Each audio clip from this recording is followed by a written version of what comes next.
വീണ്ടും ചഹൽ പെട്ടോ. സോ എന്തായാലും കാര്യം എന്താണെന്ന് നോക്കാം. അതിലേക്ക് പോകുന്നതിന് മുമ്പ് നിങ്ങളുടെ ലൈക്ക് എന്ന് പറയുന്നത് വളരെയധികം ഇമ്പോർട്ടൻ്റ് ആണ്. 200 ലൈക്കിൻ്റെ ടാർഗറ്റ്. സോ എല്ലാവരും ഒരു ടാർഗറ്റിലേക്ക് എത്തിക്കുമെന്ന് വിചാരിക്കുന്നു. സോ എന്തായാലും RJ മാവേശ് നമുക്കറിയാം നമ്മുടെ UC ചാനലിൻ്റെ പുതിയ ഗേൾ ഫ്രണ്ടാണ്, അല്ലെങ്കിൽ ഒരു ബെസ്റ്റ് ഫ്രണ്ട് എന്നൊക്കെ വേണമെങ്കിൽ പറയാം. സോ എന്തായാലും അവരും ശ്രേയസ് അയ്യരുടെ നിൽക്കുന്ന ഒരു ചിത്രമാണ് ഇപ്പോൾ ഏറ്റവും കൂടുതൽ വൈറലാകുന്നത്. സോ ഈ ഒരു ചിത്രം വൈറലാക്കാനുള്ള കാര്യം ഞാൻ പറയുന്നതിനേക്കാളും നിങ്ങൾക്കറിയായിരിക്കും. അതായത് നേരത്തെ ധനശ്രീ ശ്രേയസ് അയ്യർ ഇവരായിട്ട് കണക്ട് ചെയ്തായിരുന്നു നേരത്തെ ഇഷ്യൂസ് അല്ല എന്ന് പറയുന്നത്. അതായത് ഒരുമിച്ച് ഡാൻസ് കളിക്കുന്നു, ഒരുമിച്ച് ഫോട്ടോ എടുക്കുന്നു. സോ അതുമായിട്ട് ബന്ധപ്പെട്ട് എന്താ പറയുക, സത്യം പറഞ്ഞാൽ ആരുടെ ഗേൾ ഫ്രണ്ടാണ് ധനശ്രീ എന്നൊക്കെ പറഞ്ഞുകൊണ്ടായിരുന്നു അന്ന് കുറേയധികം പോസ്റ്റുകൾ വന്നത്. ശ്രേയസറിൻ്റെ ആണോ UC ചാനലിൻ്റെ ആണോ? ഇപ്പോൾ ഇതാ RJ മാവേശും ശ്രേയസ് അയ്യരോട് ഒരുമിച്ച് ഇരിക്കുന്ന ഫോട്ടോ. സോ അതാണ് ഇപ്പോൾ ഏറ്റവും കൂടുതൽ വൈറലാക്കി പോയിക്കൊണ്ടിരിക്കുന്നത്. സോ എന്തായാലും ഇപ്പോഴത്തെ ഗേൾ ഫ്രണ്ട് എന്നൊക്കെ വിശേഷിപ്പിക്കുന്ന വ്യക്തിയാണ് ചഹലിൻ്റെ.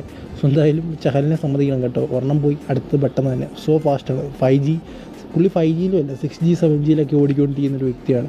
സോ എന്തായാലും എന്താ പറയുക, എനിക്ക് ഇതിനെക്കുറിച്ചുള്ള അഭിപ്രായം കമൻറ്റ് ബോക്സിൽ പറയുക. വീണ്ടും ശ്രേയസ് അയ്യർ ഒരു വില്ലനായി മാറുമോ? ആ കഥയിൽ, അതായത് പണ്ടത്തെ കഥയിലെ വില്ലൻ വീണ്ടും ഈ കഥയിലേക്ക് വന്നിരിക്കുകയാണ്. കഴിഞ്ഞ കഥയ്ക്കുണ്ടായ ഒരു പരിസമാപ്തി ഈ കഥയ്ക്ക് ഉണ്ടാകുമോ?